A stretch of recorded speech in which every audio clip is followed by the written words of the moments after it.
KT에서요, 인공지능 기술을 어떻게 하면 삶에 도움을 줄 수 있을까, 또 우리들 삶에 그 불편함을 덜어줄 수 있을까 이렇게 고민하다가 목소리를 잃은 분들에게 이 목소리를 찾아주자라는 그런 프로젝트를 하게 되어졌습니다. 프로젝트에 참여할 참가 대상을 모집하는데 모집 대상은 태어나면서부터 청력을 잃거나 목소리를 잃은 사람들이었습니다. 선발된 분에게는 인공지능 기술을 통해서 만들어진 목소리를 갖게 되어진 겁니다. KT 융합기술연구원에서 연구한 개인화 음성 합성이라는 기술하고요, AI 딥러닝, 그러니까 반복학습이라고 하는 이 기술을 이렇게 이용해서 만들어낸 겁니다. 첫 번째 채택된 사람은 김소희 씨라고 하는 분인데, 이분을 택하고 이렇게 이분의 목소리를 만들기 위해서는요, 동성 가정, 그러니까 어머니나 뭐 언니나 동생 같은 분이겠죠. 이분의 음성을 데이터시키고 또 성별, 나이, 또 이분의 구강 구조까지 특성을 반영해서 음색과 어조와 말투가 반영된 이분만의 목소리를 이렇게 생성하게 되어진 겁니다. 이제 김소희 씨의 가정은 내 목소리 재생이라고 하는 이 앱을 통해서 엄마 또 이 딸의 목소리를 듣게 되어졌습니다. 이 앱을 통해서 메시지를 입력하면 가족들은 이 김소희 씨의 음성을 듣게 되어진 겁니다. 이제 청각장애인들도 그렇게 할 수 있다고 합니다. 청각장애인의 메시지를 상대방에 보내면 상대방은 음성으로 듣게 되어지고, 상대방이 그 메시지를 보내면 이 청각장애인은 글씨로 볼 수 있도록 그렇게 하는 앱이 만들어진다고 합니다. 참 감격스럽습니다. 이 광고를 보면서 저도 모르게 눈물이 핑 돌면서 참 좋은 일 하는구나, KT에서 참 좋은 일 했구나 라고 하는 그런 감탄이 나오게 되어졌습니다. 잃어버린 목소리를 다시 찾아주는 이 기업은 참 잘했다 라고 칭찬해주고 싶고 이렇게 박수를 치고 싶었습니다. 잃어버린 목소리를 찾아주는 이 감동, 참 놀랍지 않습니까? 그런데 성경에도 보면요, 예수님은 잃어버린 것을 다시 찾는 기쁨을 이야기하고 있는 것을 보게 되어집니다. 누가복음 15장에 보면 잃어버린 양, 또 잃어버린 드라크마, 또 일명 말하고 있는 돌아온 탕자의 비유를 이야기해서 예수님은 잃어버린 영혼들이 다시 돌아올 때의 그 기쁨이 어떤 건지를 잘 말씀해 주고 계십니다. 근데 가만히 생각해 보면 잃어버린 것을 되찾아 주시는 것, 이것의 원조는 바로 예수님이다 라는 생각이 들었습니다. 왜? 말 못하는 사람이 예수님 앞에 나오면 그 사람의 목소리를 다시 찾아줬어요. 귀가 들려지지 않은 사람 나오면 그 사람에게 청각을 다시 살려줬습니다. 눈을 보지 못하는 사람 나오면 예수님이 그 사람의 눈을 다시 뜨게 하는 놀라운 역사가 있었습니다. 다시 되찾아주는 그런 은혜가 주님한테 있다라고 하는 겁니다. 그러나 이 영혼들이 그 기쁨, 그 다시 잃어버린 것을 찾았을 때의 기쁨이 어땠을까라는 것을 우리가 다시 생각해 보면 참 놀랍겠다, 참으로 기뻤겠다라는 생각을 하게 되어집니다. 혹 여러분들 가운데 오늘 잃어버린 것 때문에 가슴이 아프고 마음이 힘들고 또 여러 가지 어렵다라고 하시는 분들이 있다면 오늘 이 예배 가운데 주님을 만나시고 주님을 통해서 다시 찾는 은혜가 있기를 축복합니다. 마음에 기쁨이 없거나 마음에 소망이 없다면 주님이 오늘 그 기쁨과 소망을 다시 주실 줄 믿습니다. 예수님이 길을 가고 있을 때 어떤 사람이 달려옵니다. 이 사람은 다른 성경에 보면 부자 청년이라고 되어 있고요, 관원이라고 되어 있습니다. 경제적으로는 부유해요. 또 사회적으로는 남들에게 인정받을 수 있는 그런 지위와 권력을 가진 사람입니다. 이 사람이 예수님께 달려와서 꿇어 앉아 묻습니다. 선한 선생님이여, 내가 무엇을 하여야 영생을 얻으리까? 부자예요. 사회적으로 성공한 사람입니다. 뭐가 부족할까요? 부족한 게 없잖아요. 그런데 이 사람에게 부족한 것이 있었어요. 뭐냐면 어떻게 하면 영생을 얻을 수 있을까? 부자이고 성공했다라고 해서 부족함을 느끼지 않는다라고 생각하면 착각입니다. 오히려 더 공허해 줄 수 있어요. 영생을 어떻게 하면 얻을 수 있을까라고 하는 겁니다. 그래서 예수님께 나와서 묻습니다. 내가 무엇을 하여야 영생을 얻으리까? 젊은 청년이 예수님 내가 어떻게 하면 더 부자가 될 수 있을까요? 예수님 내가 어떻게 하면 더 높은 지위에 오를 수 있을까요? 라고 묻는 게 아니라 이 청년이 묻는 것은 내가 무엇을 해야 영생을 얻을 수 있습니까? 영생 어떻게 하면 얻을 수 있을까요? 어떻게 하면 얻을 수 있습니까? 예수님을 믿으면 영생을 얻을 수 있습니다. 그런데 예수님은 이 영생을 얻는 길에 대해서 대답을 하기 전에 청년에게 이렇게 얘기를 합니다. 내가 어찌하여 나를 선하다 일컫느냐? 하나님 한 분 외에는 선한 이가 없느니라. 예수님은 왜 이 말씀을 하고 계실까요? 아니 무슨 영생을 어떻게 하면 얻냐? 무엇을 해야지 영생을 얻을 수 있습니까? 라고 하는 질문 속에 왜 예수님이 뜬금없이 이 선하다라고 하는 것을 이야기하실까? 예수님이 이 사람에게 예수님 자신이 선하지 않다라고 얘기하는 게 아닙니다. 이 부자 청년에게 먼저 이 선에 대한 개념을 얘기해 줍니다. 선이라고 하는 것. 인간은 모두가 선하지 않다라고 하는 거예요. 인간은 모두가 다 죄인이다라고 하는 거예요. 이걸 전제로 말씀하십니다. 이 사람이 예수님을 선한 선생님이라고 부르는 것은 예수님이 보기에는 도덕적이고 윤리적으로 굉장히 선하게 보이기 때문에 그렇습니다. 훌륭한 사람입니다. 이렇게 얘기하는 것 가운데는 이 사람의 마음속에 뭐가 깔려있냐 하면 선하면 도덕적으로 윤리적으로 선하면 영생을 얻을 수 있다라고 생각을 하기 때문에 그렇습니다. 이 사람은 자신이 무엇을 해야 영생을 얻을 수 있다라고 생각하는 거예요. 무엇을 해야? 영생은 인간 스스로 무엇을 해서 얻는 것이 아닙니다.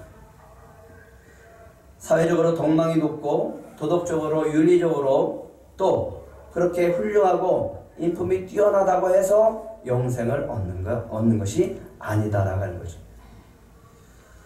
이 사람은 율법을 잘 지키는 신실한 사람이 영생을 얻을 것이다 라고 하는 생각을 가지고 예수님 앞에 나온 거예요. 그래서 예수님은 인간 스스로 아무리 노력해서 선을 이룬다고 할지라도 그 영혼은 구원을 받을 수 없고 영생을 얻을 수 없다라고 하는 것을 미리 말씀해 주는 거예요. 전도서에 보면 이런 말을 합니다. 선을 행하고 전혀 죄를 범하지 아니하는 의인은 세상에 없다. 선을 행하고 전혀 죄를 범하지 아니하는 의인은 세상에 없다. 그래요, 우리는 아무리 선하려고 해도 우리는 죄를 짓고 살아갈 수 있는 죄인이다라고 하는 거죠. 로마서 7장 18절 19절 바울이 고민하면서 이렇게 마음이 힘들어서 이런 고백을 합니다. 한번 같이 읽겠습니다. 시작. 내 속 곧 내 육신에 선한 것이 거하지 아니하는 줄을 아노니 원함은 내게 있으나 선을 행하는 것은 없노라. 내가 원하는 바 선은 행하지 아니하고 도리어 원하지 아니하는 바 악을 행하는도다. 바울은 자신 안에 선한 것이 없다라는 것을 깨닫고 난 다음에 무척 괴로워합니다. 이거 어떻게 해야 되나? 마음은 선을 행하고 싶어요. 그리고 결단합니다. 내가 다시는 이런 악을 행하지 않으리라, 이런 마음 갖지 않으리라, 나는 이렇게 하리라, 그렇게 선하게 행하려고 하는데 어느새 보면 또 나는 죄를 짓고 있는 겁니다. 선을 행하지 아니하고 도리어 원하지 아니하는 뭐를 행하고 있어요? 악을 행하고 있는 거예요.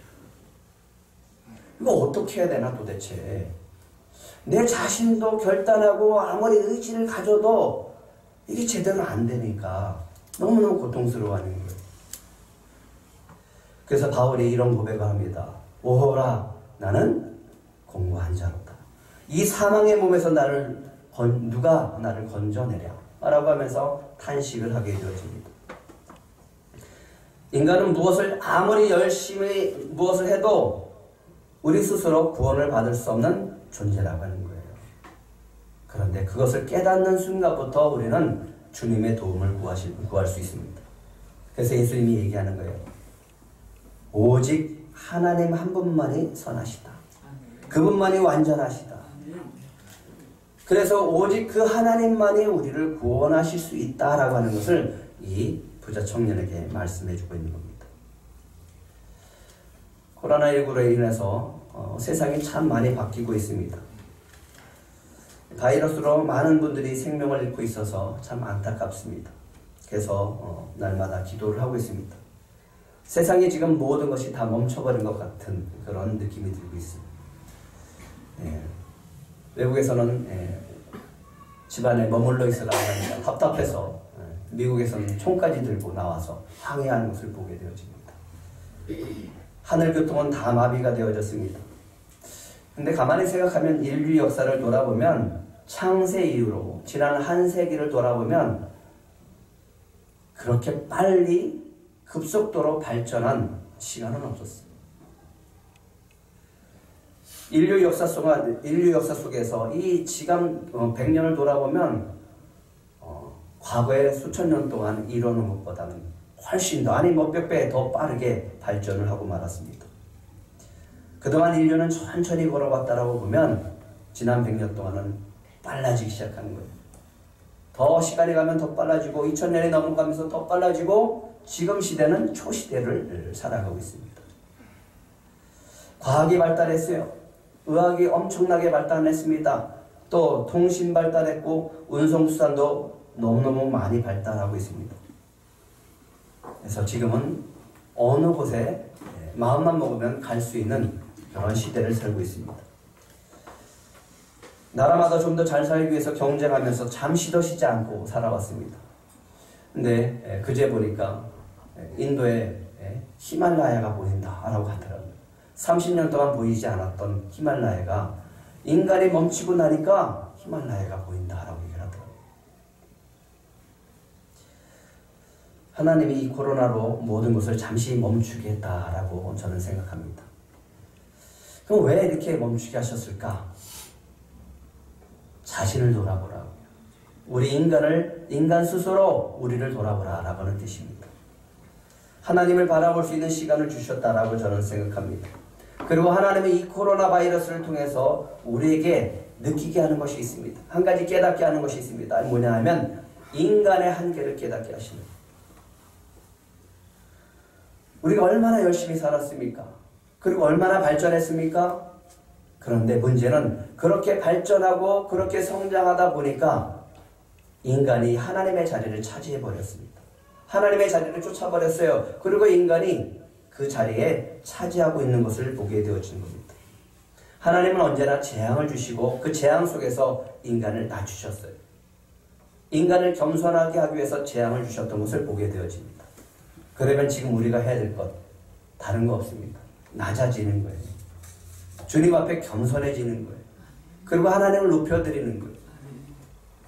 그 하나님의 자리를 다시 자리를 차지할 수 있도록 내어주는 것이 바로 이때인 줄 믿으시기 바랍니다. 지금은 우리가 겸손해질 때입니다.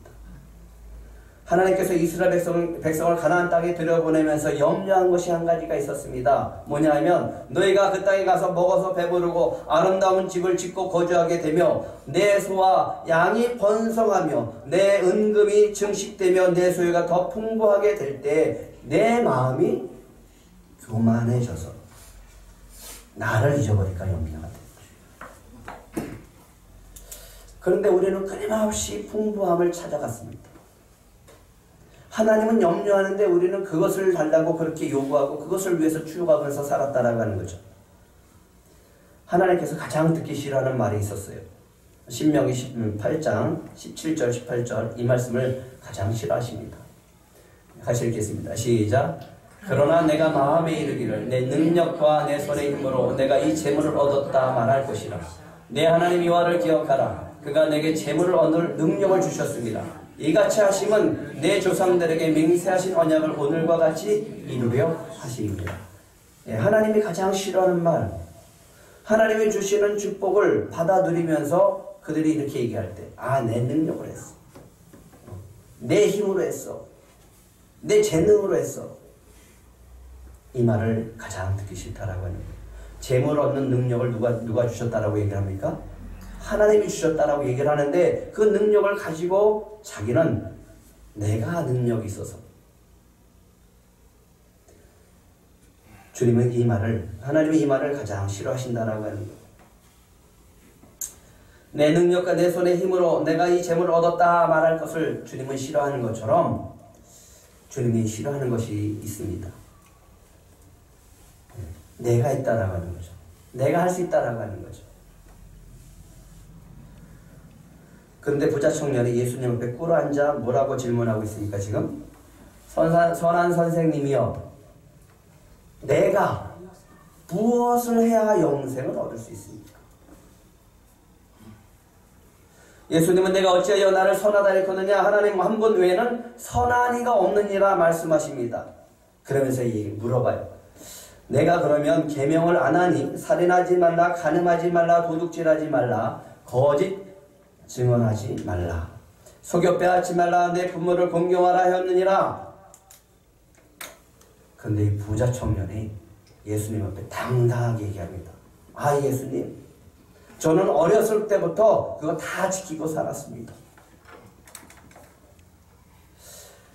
이 말의 뉘앙스가 뭐로 들려져요? 예수님, 제가 어렸을 때 이 계명들을 다 지키고 살았으니까 저는 영생을 얻을 수 있는 자격이 있지 않습니까? 라고 물어보는 거예요. 주님이 싫어하는 말이 있다고 그랬죠? 내가 했습니다. 내가 이렇게 했습니다. 라고 하는 거예요. 근데 예수님이 부자 청년이 미처 생각하지 못하고 깨닫지도 못하고 지키지 못하고 살았던 아주 중요한 계명을 하나 탁 이렇게 얘기하셨어요. 그게 뭐냐 하면 21절입니다. 한번 같이 읽겠습니다. 시작. 예수께서 그를 보시고 사랑하사 이르시되 내가 아직도 한 가지 부족한 것이 있으니 가서 내게 있는 것을 다 팔아 가난한 자들에게 주라. 그리하면 하늘에게서 보아가 내게 있으리라. 그리고 와서 나를 따르라 하시니. 부족한 것 한 가지 무엇일까요? 이 청년이 행하지 못했던, 이 지키지 못했던 한 가지 부족한 계명, 이게 뭘까요? 철회 예배 때도 이 말씀을 드렸잖아요. 제1계명이 뭐라고요? 나 외에는 다른 신을 두지 말아라. 이 청년의 지키지 못했던 한 가지 계명은 제1계명입니다. 하나님 자리에 뭘 둬놨어요? 재물을 둬놨어요. 하나님보다 재물을 더 섬긴 거예요. 재물이 우상인 거예요. 하나님 외에 하나님이 없고 그 자리에 재물이 있는 거예요. 하나님보다 재물을 더 사랑했기 때문에 이 사람은 그 계명을 지키지 못한 겁니다. 하나님 나라에 들어갈 수 없다라고 하는 거예요. 죄인이기 때문에 하나님 나라에 들어갈 수 없습니다. 죄인이기 때문에 영생을 얻을 수 없습니다. 왜? 율법은요, 한 가지라도 지키지 않으면 죄인이 됩니다. 예수님이 질문하실 때 참 재밌어요. 내가 아직도 한 가지가 부족하다. 여러 가지라고 얘기하지 않아요. 네가 한 가지가 부족하다. 왜? 한 가지만 지키지 않아도 율법은 다 지키지 않는 거예요.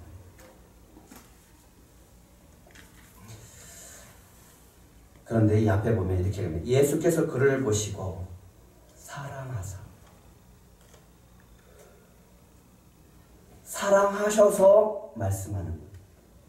사랑하시기 때문에 영생을 얻을 수 있는 길을 지금 이야기하고 있는 거예요. 이 부자 청년이 스스로 무엇을 해서 영생을 얻을 수 없음을 예수님은 깨닫게 하시는 거예요. 그러니까 이 젊은이가 고민하기 시작을 합니다. 아니, 예수님 앞에서 당당히 계명을 지켰다라고 얘기했던 이 청년이 고민하기 시작을 하는 거예요. 뭐 때문에? 재물 때문에. 아, 나 어렸을 때 다 지키고 살았어요. 이렇게 얘기했던 사람이 지금 입이 다물어지고 아무 말도 못하고 고민하기 시작합니다. 이거 어떻게 해야 되나?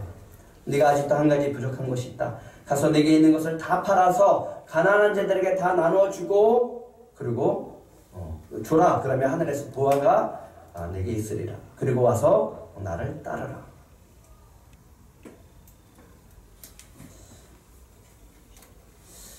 고민하죠. 그리고 돌아갈 수밖에 없습니다. 왜 그렇죠? 재물 때문에 그렇습니다. 그 말씀으로 인해서 성경에 보면 그 말씀으로 인해서 슬픈 기색을 띠고 근심하며 돌아갔다라고 합니다. 그럼 좀 아쉬워요. 이 사람이 정말 영생을 원한다면 한 번 더 물어봐야죠. 좀 솔직하게 좀 얘기해야죠. 예수님, 제가 그럼 어떻게 하면 영생을 얻을 수 있습니까? 꼭 내 재물 다 가난한 사람에게 다 나눠줘야 됩니까? 그 물어봐야 되잖아요.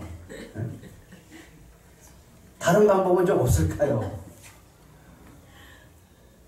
아니 고민하다가 그냥 돌아가면 어떻게 하냐고. 이 청년이 돌아갔어요. 예수님이 제자들을 둘러보십니다.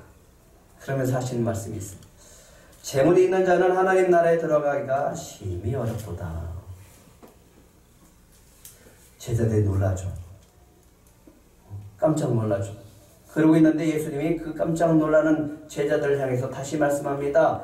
얘들아, 하나님 나라에 들어가기가 얼마나 어려운지, 낙타가 바늘기로 나가는 것이 부자가 하나님의 나라에 들어가는 것보다 쉽단다. 이 말을 들을 때 제자들의 마음은 어땠을까요? 제자들이 더 놀랍니다. 그리고 얘기합니다.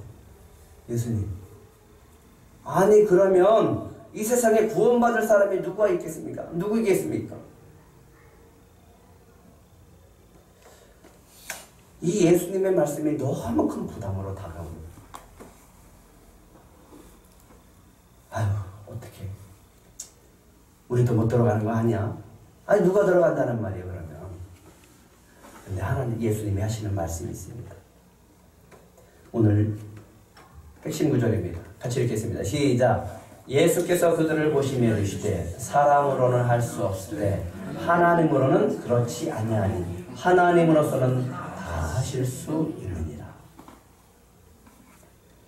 우리의 능력으로는 안 된다. 우리의 의로는 안 된다. 우리의 선으로는 안 된다. 하지만 하나님이 함께 하시면 모든 것이 가능하다. 제가 주님의 말씀을 따라 살기 위해서 성경을 보기 시작을 했어요. 날마다 말씀을 묵상하면서 이 주님의 말씀을 따르기로 시작을 하고 결단하고 이렇게 한번 살아보기로 결단했는데 딱 걸리는 성경 한 장이 나오는 거예요. 마태복음 5장. 내가 너에게 이르노니 너에게 의가 서기관과 바리새인보다 더 낫지 못하면 결코 천국에 들어가지 못하리라.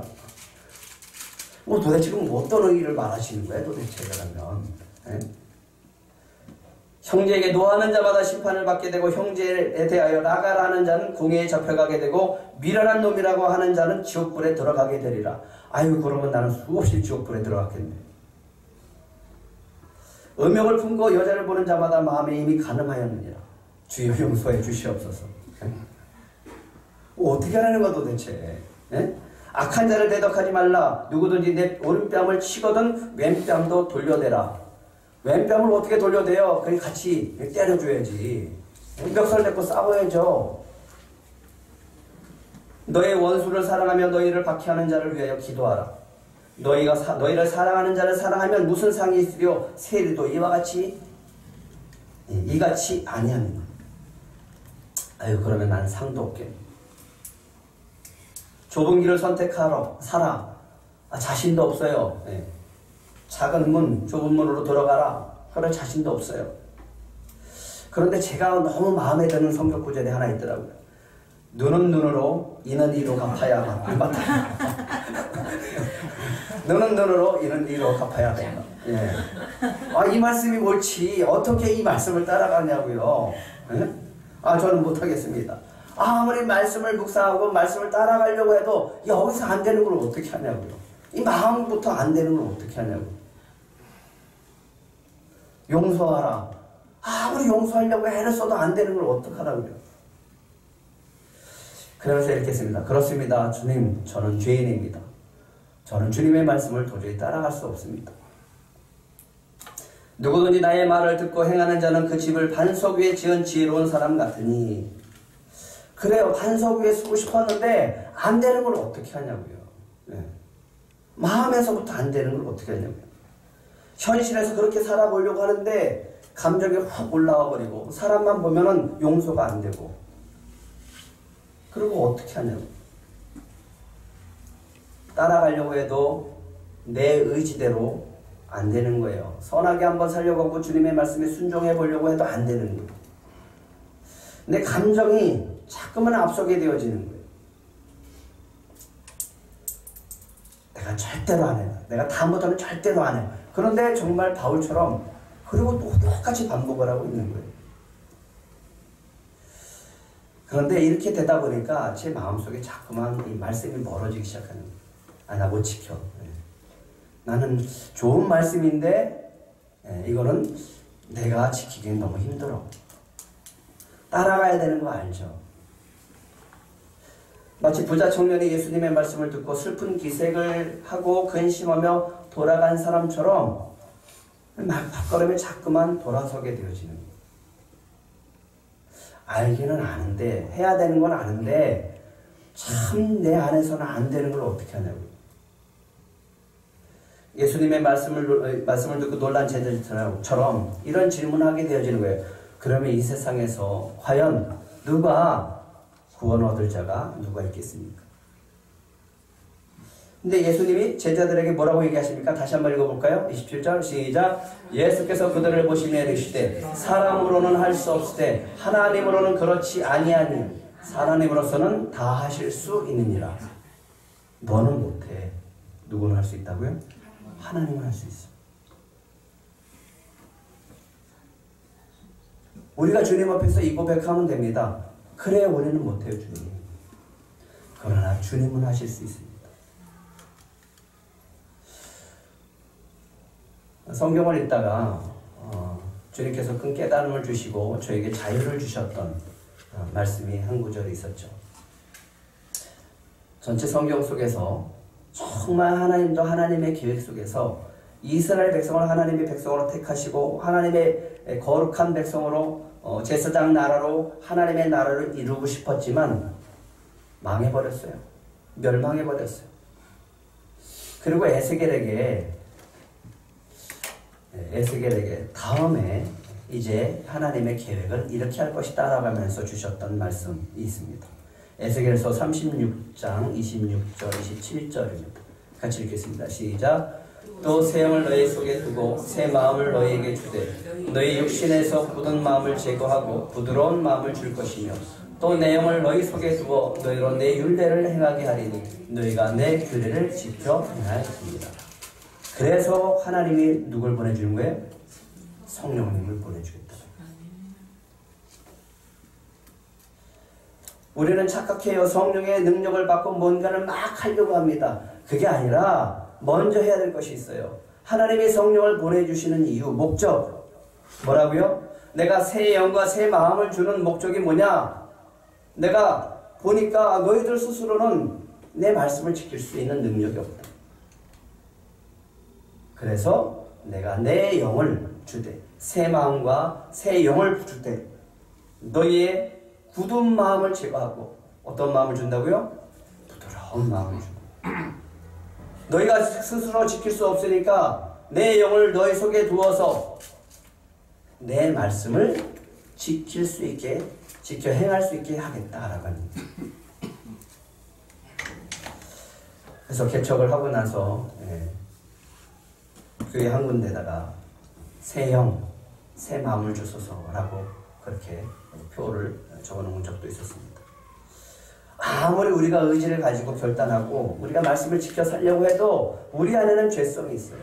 버리지 못하는 것이 있어요. 그런데 주님이 그걸 아세요. 그래, 너의 능력으로는 안 되고 안 된다. 너의 의지로는 안 된다. 아무리 결단하고 결단해도 안 된다. 그래서 누구를 의지해야 된다? 성령님을 의지해야 된다. 그러면 할 수 있다. 다 할 수 있다. 사람으로는 할 수 없을 때 하나님은 다 하실 수 있다. 알아요. 네가 안 되는 거 안다. 그래서 내가 그 안 되는 것을 알고 오늘 내가 십자가를 지러 간다. 하나님은 죽은 자 가운데서 예수님을 다시 살리시고 예수님께서 약속하신 성령을 우리에게 부어주셨습니다. 저와 여러분 안에 성령님이 거하신 줄 믿으시기 바랍니다. 안 되면 구하세요. 하나님, 성령님, 좀 안 되는 거 저 아시잖아요. 저 연약한 거 아시잖아요. 그러니까 도와주세요. 그러면 반드시 도와주실 줄 믿습니다. 전에 전도 폭발을 갔다 와서 간증을 한 적도 있었습니다. 훈련을 나갔는데 저희 이제 훈련하는 집사님이 저와 부산에 있는 집사님과 함께 부탁을 하더라고요. 제가 다른 데 가서 전도 폭발을 해서 그 사람들을 이렇게 복음을 전해야 되는 상황인데 그날은 참 이상하게 그 집사님의 부탁 속에서 자신의 집으로 가자고 하는 거예요. 그래서 무슨 일이냐 그랬더니 형부에게 복음을 전하고 싶습니다 그러더라고요. 자기가 3번이나 복음을 전했는데 영접하지 않았어요. 그러냐고. 그래서 부산에 있는 같은 조가 되어진 그 집사님과 저와 함께 그 집으로 방문하게 되어졌어요. 앉혀놓고 언니와 형부가 앉아 있습니다. 언니는 작은 방으로 들어가고 이 형부가 거실에 앉아 있었어요. 이제 복음을 전파하기 시작했어요. 전하기 시작했습니다. 우리를 데리고 간 집사님이 막 복음을 전하기 시작을 하는 거예요. 게다가 이제 우리 부산에 있는 같은 조가 있는 집사님이 복음을 전하는 거예요. 그리고 이제 제가 복음을 전했어요. 근데 아무리 전해도 반응이 없어요. 믿지 않겠다라고 하는 거예요. 별 반응이 없는 거예요. 그래서 속으로 기도하기 시작을 했어요. 성령님 도와주세요. 아무리 복음을 전해도 이분이 듣지 않습니다. 우리 백지사님하고 장수 성님한테 준 그 전문도 있는데 거기에 그것보다 40분 전하는 거예요. 그러니까 얼마나 많겠어요. 근데 그걸 아무리 외워서 전해도 안 받아들이는 거예요. 근데 성령께서 저에게 지혜를 주시는 거예요. 이야기를 들어보니까 그분의 아드님이 오늘의 교회 전도사님이라고 하더라고요. 그런데 아들이 전도사인데도 불구하고 본인은 안 믿는 거예요. 아내는 믿는데.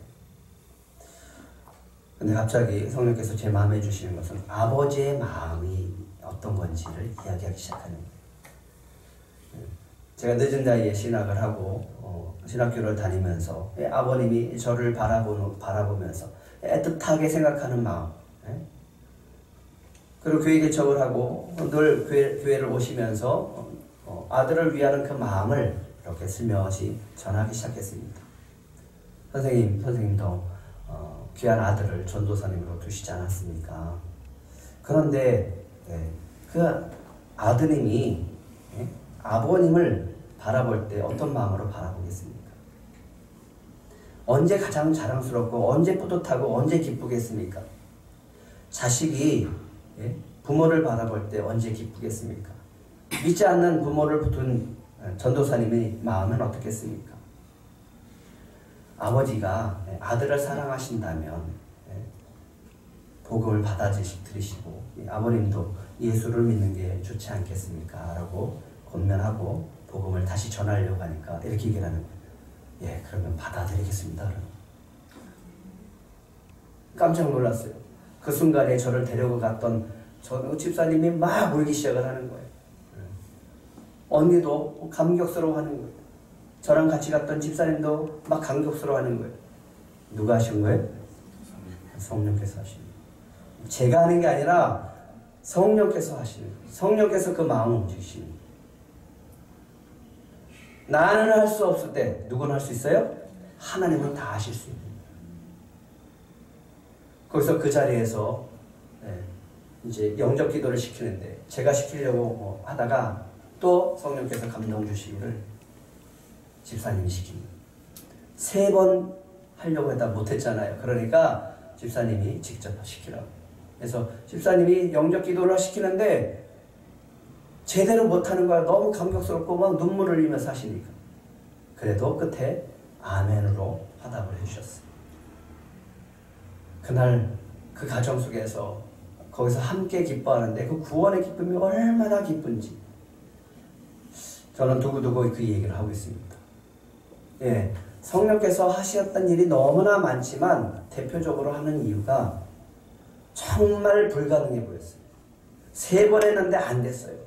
그 마음이 너무너무 강팍했어요. 근데 그 마음을 녹이시는 분이 누구예요? 성령이죠. 오늘 27절 한번 다시 읽겠습니다. 27절 시작. 예수께서 그들을 보시며 이르시되 사람으로는 할 수 없을 때 하나님으로는 그렇지 아니하니 하나님으로서는